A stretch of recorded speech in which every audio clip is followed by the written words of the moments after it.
the 13th of February 2023, the small, vibrant coastal community of Muriwai Beach, northwest of Auckland, New Zealand, was ripped apart by Cyclone Gabrielle. This podcast captures what happened on the night and in the days, months and years that followed. Join me, Mandy Jakic, as I speak to fellow Muriwai locals, volunteers and those involved in the emergency and recovery effort. Hear about their experiences of loss and upheaval, the impact on their lives, and the community-led initiatives that helped Muriwai find a way forward. Welcome to Precipice.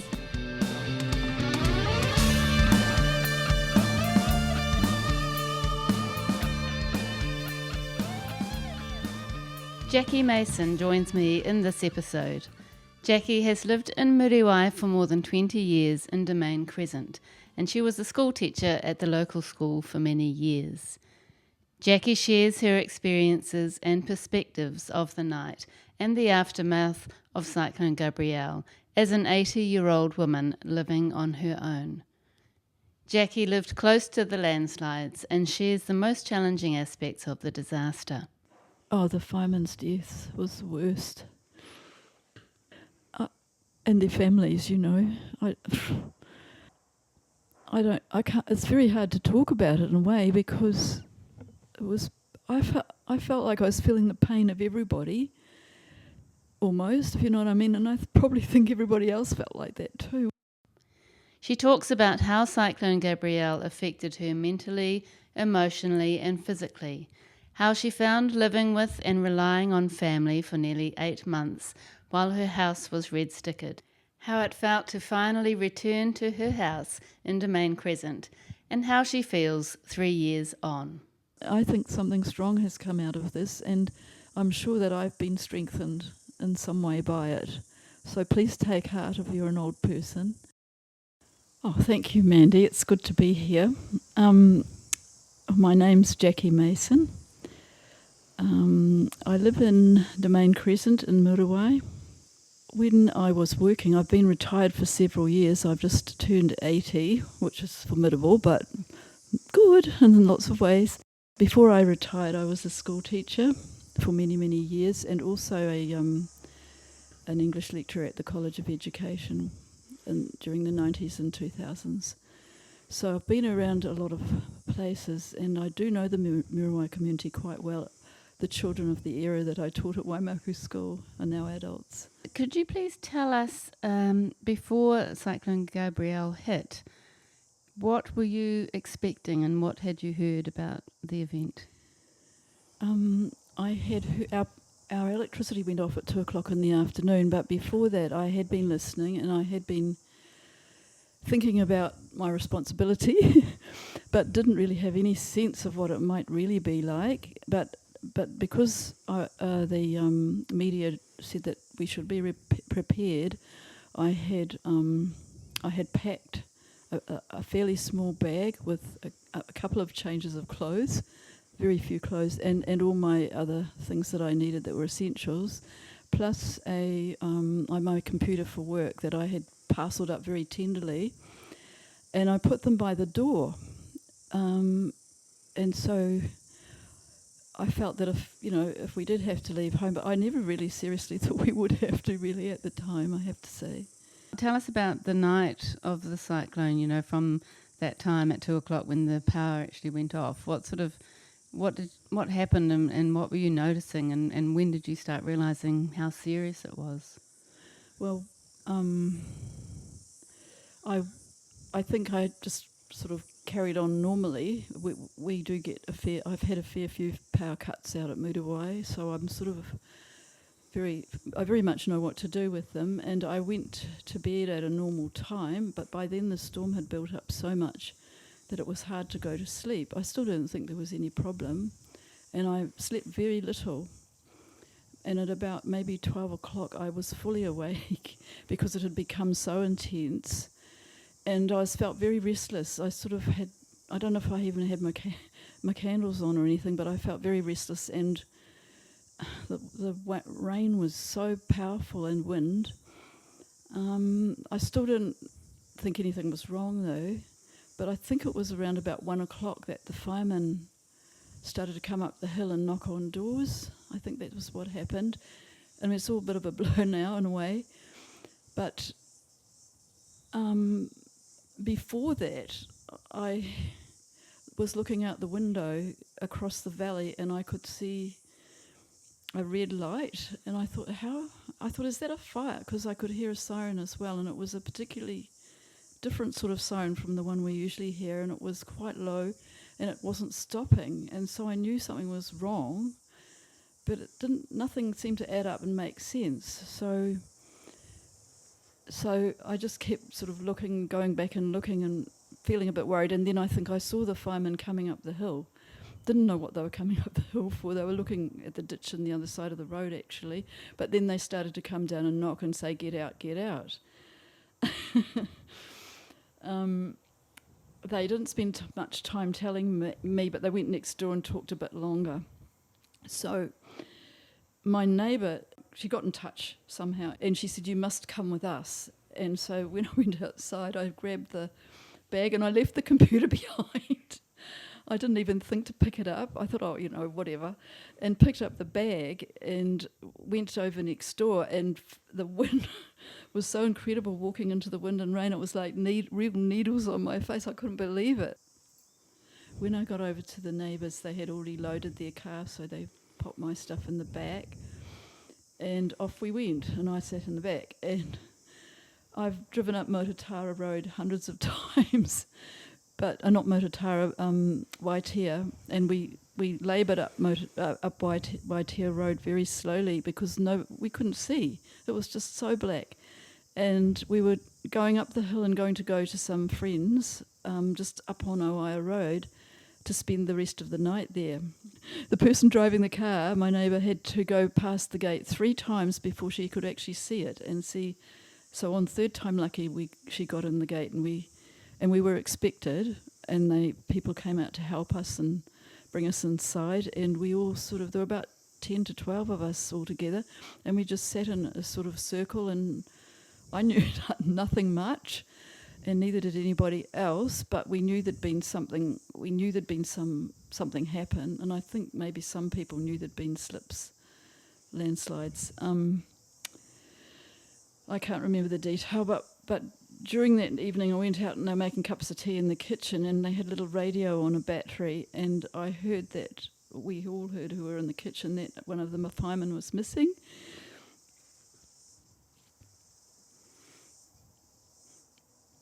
And it was terrible. It was just terrible. I couldn't speak or anything. I felt so chilled by it. It was just a terrible feeling, and so we were all just sort of devastated, really. I think we went to bed, or there was beds for us we perhaps went at 4 o'clock or 3 or something like that. I woke very early at about 6 o'clock, and bizarrely I got a text from a friend in town who had come in during the night while I was asleep, saying, "How are you? Are you all right?" So she maybe had heard something on the phone. It was very bizarre because we were just no communications. Anyway, at about 7 o'clock, one of the people who was in the house offered to drive me along Owaia Road and up into Constable Road where my daughter lives, and to take me there.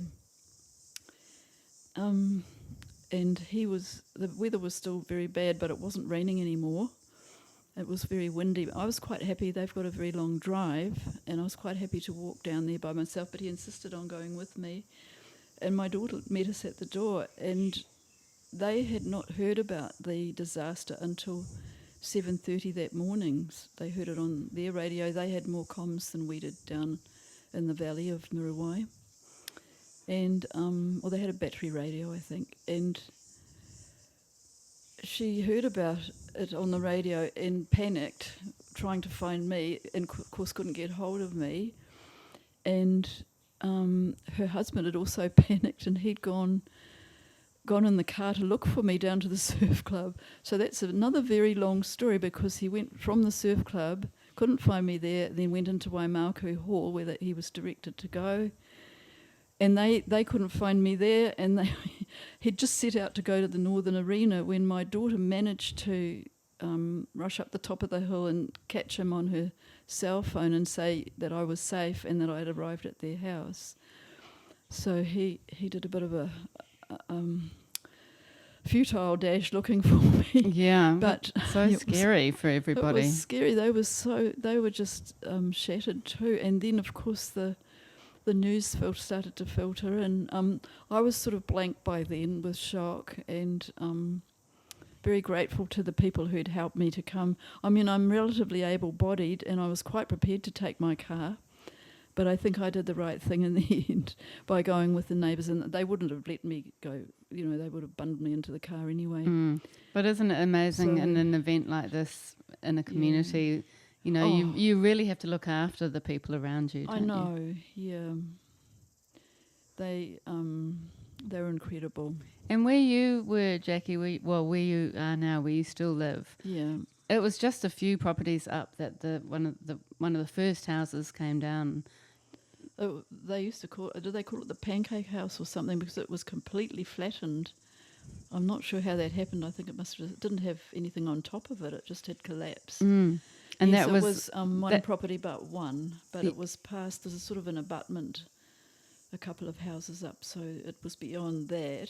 Yeah. And that was the house that was on or near the property that actually had a landslide in the 1960s. It was, yeah. Yeah, and one person died. Yeah. I knew about that landslide when I bought the house, actually, because I remembered it. But I didn't feel that there was any problem. No, that's a crazy thing, isn't it? That happened, and when then it happened again, you know. I know. 60 years later. Yep. So you got to your daughter's house, and that is in Constable Road, which is it's still part of Muriwai, but it's further away from where all the landslides were happening. Yeah. And is quite it's kind of on the cliff, but much higher ground. How did you feel once you got there? Well, I knew I was safe there for the time being, but I didn't have any feelings of anxiety at that stage at all. I felt kind of like empty, really, and almost like a robot some of the time. And I think I was probably suffering from shock, but I don't know. So wasn't worrying about my house that had been intact when I left it, and I didn't really realise just the extent of what had happened. Basically, I'd had no clue at all. I still remember the first walk I took with Danielle from home, and we went down the beach, and I looked back and I could see all the scarring of the landscape, and it was just, incredible to see how much there was. That was shocking, wasn't it? Yeah, it was a terrible shock. What were the challenges, do you think, your biggest challenges that you faced straight away? Oh, the fireman's death was the worst. And their families, I can't. It's very hard to talk about it in a way, because it was. I felt like I was feeling the pain of everybody, almost, if you know what I mean. And I probably think everybody else felt like that too. We, without being in each other's pockets, we're very close here, and we've all got something in common, and that's this beautiful place. So I just think there is a bond that we don't really are very conscious of, really, sometimes. And our people are our people. I didn't know either of the men personally or their families, but my family did. And I didn't really need to know them to feel that pain. Fairly soon we went down to the surf club when the water went down. I don't know when that was, but fairly soon afterwards, to sort of a community hub where we could go and talk to people and get advice about our properties and our rights. It wasn't the surf club straight away. It was at the Rangers. They had a little place there, didn't they? Sorry, I'm getting ahead of myself. And there I saw many distressed people, like visibly distressed people, and so I did for some time after that. When it shifted to the surf club as well, people were anxious and distressed, visibly. I did feel distressed, I think, but I think I something I thought about was that I think I actually didn't attend to my own distress and anxiety because I felt it was not as extreme as many, many, many other people in Muriwai. And so I perhaps didn't look after myself as well as I should have. Yeah, that's really interesting, actually. Mm. And you are that kind Emotionally. of person who would just think of others before yourself. Well, I did do that. You weren't probably processing the emotions like I you don't could have. feel as if I did properly. I'm not sure though. I felt quite accepting of if I was going to lose my house, I was going to lose it. But then I didn't lose it, so I don't know what I would have felt like if I had. Yeah. It might have just been an illusion or something. But that must have been quite challenging. I mean, you've been in Muriwai for 20 years in that house, and it's a lovely home, which is so perfect for you. And you've got a gorgeous garden and, a lovely spot. But I imagine you would have felt quite vulnerable there because it really wasn't very far away from slopes behind you and that kind of thing. So how were you actually feeling in that sort of first week about the fact that you may never go home to your home? I don't think I thought about it very much. I think what took my thoughts was more the firemen and the funerals made it. I didn't go, but I looked at the live stream of one of them just for a few minutes, but I couldn't stay on it. This tremendous pain I had for everybody. It wasn't a bad pain in a way. It was a very caring pain, if there's such a thing. But it was really quite overwhelming. And did you get to the stage where you did start thinking about your house? Now, I knew it was still there and that it was okay because my neighbours went back the next day. They'd left a cat behind. They went to look for their cat and were allowed to go and look for it for some reason. So it was on a Monday night, I think. On the Friday, we thought, we'd try and do that too. And so my son-in-law took me down and we managed to get permission to go up for 10 minutes. And so I actually went in then after several days and saw that it was okay. They said no longer than 10 minutes, the earth's still moving, and they did let us go in. I snatched my car and took it down the hill, and my daughter and my son-in-law had instructions to do certain things, and he was supposed to turn off the electricity and he forgot. He rushed upstairs and started putting clothes into a bag for me. When I got back up home, I found he'd put in about 10 scarves because he was sticking all these things in the bag. My daughter ran and followed her list very assiduously, as she does. But so we managed to, and I got my computer, which I really needed, and my car, which made a huge difference to the fact that I could feel a bit more independent. But that did put my mind at rest about the fact that the house hadn't been by any secondary slips or anything like that. We did have quite a nasty little one just up the track, which is by my house, but it's certainly nothing like what was on the other side of that sort of jutting out area. At some point you must have been, it might have been weeks later, you must have been wondering if you'd ever be able to go home. And you were staying with your daughter and your son-in-law. Yeah. How did it feel being reliant on family like that? It was fine most of the time. Sometimes I felt a bit that I wasn't helping enough. I'm used to doing housework and that, but of course they wanted me to not stress about anything, so they really looked after me. And so I had sometimes a little bit of conflict that I should be doing the vacuuming or something like that, or I should be cooking dinner, that sort of thing. But it sort of evened out as time went by.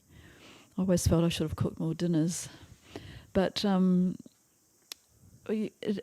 honestly, my family was so extraordinarily good to me and happy about me being there. They actually quite enjoyed it, I think. And I don't think we ever had. I think one time I was a bit distressed about something, but that was way on into the 6 or so months.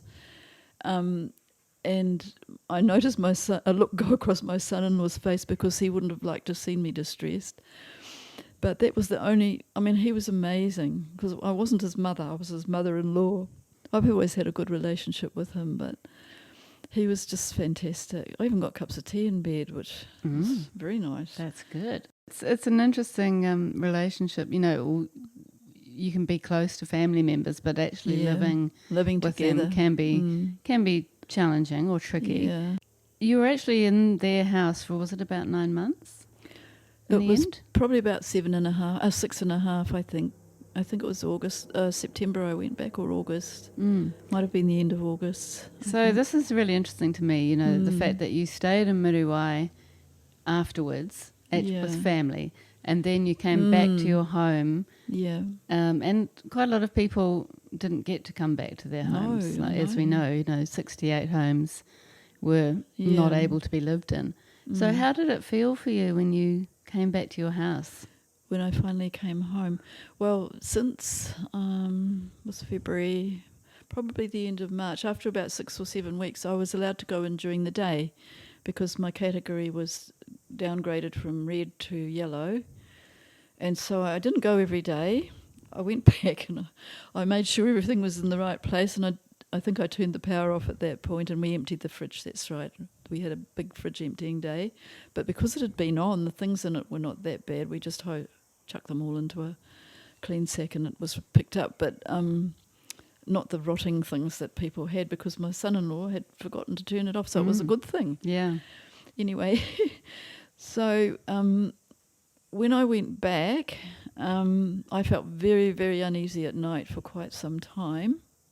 My daughter had said to me as I left, any time just come back up if you're starting to feel. So I had that, and I was lucky to have that. Not everybody has that opportunity. I didn't go back up. I felt that it was really important for me to face up to what was coming up in me. So I did start to do that then, in terms of anxiety about what might be still going to happen in terms of landslides and things. And I've still got that to this day when it rains. And when it rains really heavily, it comes back up pretty badly sometimes. I can imagine. I still haven't been up to Danielle's So you yet. still stay at your house when it's raining? I do. I do know the signs that I saw when the slips came, and they were a lot worse than anything I've seen since. And what did you actually see? Well, the water rushing down the road was incredible. It does rush down the road in heavy weather. It had done previously, but nothing like this. And I mean, it was so dark when we left, I couldn't see any flooding, but there was flooding everywhere. I think everything was okay when I went back, apart from that apprehension at night. I kept up to date with the local bulletins and the websites and things like that about what was going on, and the term post-traumatic PTSD came up, which I had probably heard before, but I'd never really thought about much. And I read somewhere that somebody had said, one of the counsellors had said that they hadn't encountered anybody who didn't have it. And I thought, well, maybe I've got it, and maybe these are some of the symptoms. I didn't ever go to a counsellor. I'm not saying I don't. I have been to a counsellor once in my life before, and they were very helpful. But I didn't feel the need. I felt quite driven to try and deal as much as I could myself. At one point, I thought I really might need to consider it, but I think I must have toughed out of it in the end. I don't know whether I did the right thing there or not. And what were you feeling that made you think you might have some form of post-traumatic stress? Because I did get bouts of anxiety, some of which were really extreme, and yet they were not always, they weren't related always to the situation here. So it seemed to sort of manifest in all sorts of other things as well. And one day I do a bit of voluntary work for a publishing company, and they had a Zoom meeting, and this is really bizarre. There was a very bad thunderstorm before we had the meeting at Danielle's, and their house felt as if it had been hit by lightning, and there was rain, and the lightning was so close it felt like it was in the room, and we all got a terrible fright. And I think the internet must have gone down or something. I said, I'm going home, because I was allowed to go home. And the family didn't want me to go, and I said, well, look, I'll go to the shop first and see if there's any, and they went to the cordon and there was no problem, so I went home and I had the Zoom meeting there, and I told Danny I promised I'd be home at 12, and I didn't get back by 12, and she called and she was so upset, and I immediately went out of the meeting and went home, and I felt terrible. It was only about 12:05, so they'd been worrying all the time, and I think having brought the kids up by myself, the two girls, as children, and then into teens and that, and early 20s, we're very closely knit, and my problems are their problems and the other way around, if you know what I mean. So I wasn't very considerate that day, and I wished I hadn't done that, and I felt very distressed about it, probably more distressed than I normally would feel.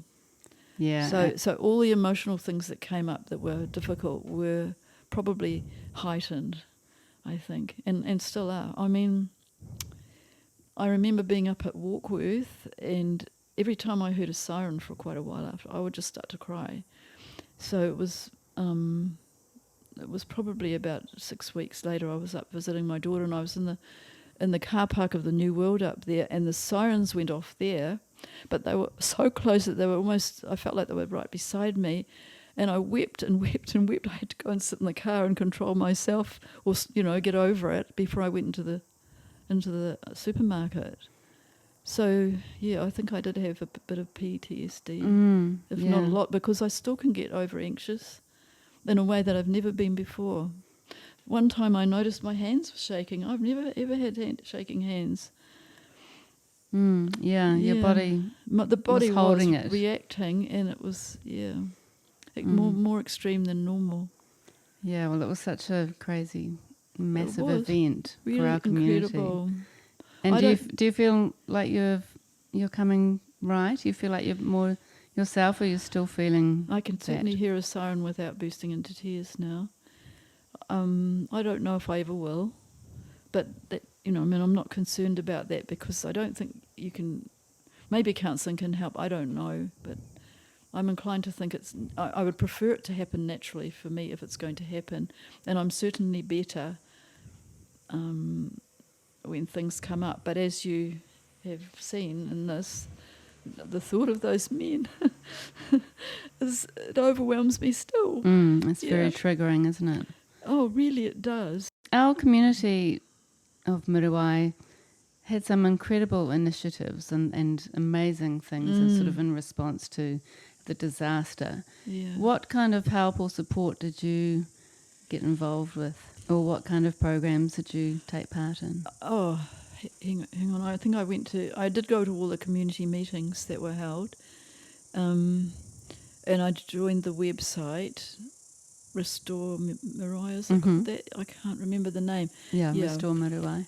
And I certainly spent a lot of time going down to the surf club, and during those early days when people could go down, my daughter took me down there to get some clothes, because I only had 2 changes of clothes at first.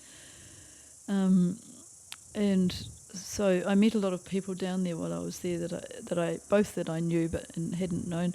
But when I did go down there, I met different people that I knew. I went down quite a few days. So I met some of the teachers who live out here that I know, and heard their stories. You hear people's stories, and they're quite extraordinary, really. Another family whom I've known for a long time, because I taught their daughter, plus the father is my plumber. Wonderful family. Had a dog, and they were living in the camping ground, and they lived down on Mototara Road, but weren't allowed to their house. But the dog kept trying to go back, so he would run up to the cordon and get stopped at the cordon. They'd bring him back again. I remember that. Do you remember that? Yeah. Did you hear about it? Yeah. I found that the most gorgeous story when she told me. And there's so many animal stories. I mean, it's just beautiful how animals are just another member of the family that need to be taken care of. And all the ones that had been left behind and were found again. Incredible story. Yeah, some amazing stories. And some of the animals that were missing for a long time and, Yes. you know, yes. were finally found. Yeah. Do you think the event changed your relationships with neighbours or even with your family? Gosh, that's an interesting question. I haven't thought about that. With my family, my son-in-law, I feel closer to him now, and he's a very warm, caring man. But he's a son-in-law, so perhaps a distance. It's just a little bit distant from my daughter, of course. So I feel a lot of warmth towards him now. I don't say I never felt it, but I feel a lot now towards him. And my daughter, I don't think our relationship's that much different, but she might have a different story. I don't think it is, though. And you've always had a great relationship with her. Very close to both my daughters, yeah. Mm. I went up, people seem to want to see my face to be convinced that I was still alive, actually. One of my sisters was flying up from the South Island where she'd been examining dance, and she lives in Lee, and she came right round to Muriwai on the way home to look at me and see that I was actually there. And my other daughter up in Warkworth was the same. She wanted to see me, so my daughter here, we drove up together, and the one up there had been and made me a little care thing. I don't know whether I didn't have my clothes or what, but she'd put in all these wonderful things. I felt really moved by that at the time, that she had thought about. She knew me and she knew what I would need. Mm. So there was a little pad and she knew I'd be writing. Yeah, so and lovely. All that sort of thing. So there was all sorts of things in there. Amazing. And you must have felt a sort of another connection with your neighbours who kind of cared for you on the night. Yes, definitely. Mm. I mean, we've always been friendly, very friendly, and care for each other. But next level, yeah. Yeah, that's one of the positives that comes out of an event like this for a community. Do you think there are any impacts that people might not see or understand? Can you give me an example? Are there other impacts that have happened that people might not be aware of, like something that you're on me feeling, or just on the community in general? Well, no children walk down my road very often now. And being an ex-school teacher, I've always enjoyed seeing them running past with a bus and that. Now, I don't know how to talk about this because I've only just thought about it, but to me, I used to hear the kids playing. Now, that just seems like a little thing, but it's quite a big thing. And one impact on me was that I didn't really know how much my home meant to me until I had to leave it. And it was not a particular feeling, it was just a sense of the way I belonged there in my home, in my property, my garden, that sort of thing. So it wasn't anything violently disturbing, but it was quite a strong thing there that surfaced, because I'd probably just taken it for granted forever. But the other thing is the families who left and their impact on me, the ones that I knew, and also the taking away of the houses. And right next door to me over the track, 2 of the little houses there, well, there's no one living in them, but they've been just only 2 weeks ago the second one went, so I don't know if they've finished now, but they seem to be quite close to finishing moving things or demolishing. Yeah. And that has gone on for so long. Just recently we were warned to get our cars off the road because a house was coming down in over 2 nights in 4 pieces, and it actually came down a bit earlier than they said it was going to come. And I've seen so many go past, but at least I know that one was going to be put together again, so it wasn't quite it's not quite as searing as seeing a truck going down full of stuff that's come from a house. So, and I know I'm very close with someone further up the road who's relocated to Whangapura, and I haven't been up a lot, but I've been up to visit her, and she and her family have made a lovely home there. They are quite close to the water there. they're happy there. They've just done some renovations, and they're getting on, and their children or child is happy at school. It's good. But every time that rains, I get a message from her, and she said every time it rains, she feels that night again. Oh, I don't know if that's exactly right, but she was reminded of it even up there. And so wants to check on you, make sure you're okay. She does want to check, but she also feels something about that night. One image that I'll never forget was looking from the golf club one night, and there's just these long black strips where there's no people in their homes. Yeah. Even before the houses were actually removed. Yeah. It's that sort of, all of these people are displaced and out of their homes, and then there'll be a few lights where people can be back, and then there's another big long strip, and that's just that. I found that very sobering. I see that every night, looking across from me, across the valley to here. So after all this impact and all this trauma, have you ever thought about leaving Muriwai? I have thought about it, but I've thought about it in terms of whether I'll be able to drive a car or have a driver's license, and in terms of whether I can walk okay or not. And so, all being well, they will be the reasons that I think about it. It is daunting sometimes. I get a sense of the people that have been there and gone again, and it feels sort of empty-ish, as I think I said about the children, and that it can feel a bit like that, but it is still itself. And I think I've been known to say, as long as I can walk or drive or both or whatever, I would like to stay. I mean, obviously I'm getting old now, and so circumstances can change very quickly, but that's what I think at the moment. So I have entertained leaving, but not because of what's happened. Do you have any advice for communities going through a similar event? Well, I think as you've brought up already, get involved with what's happening. Don't shut yourself away, whether you're safe or whatever. And because it's through that you will actually get the strength to survive, if we're thinking about yourself. But also it'll give you that compassion towards others, that when you see their predicaments and you get some sort of perspective about it, through others' experiences as well. Don't be like me and think that you don't have to look after yourself, or I didn't really think that, but I just didn't do it very well. And try and remember yourself in amongst it all, and know what you're going through a bit better than I did, because it didn't really surface with me. What do you think the community of Muriwai did very well?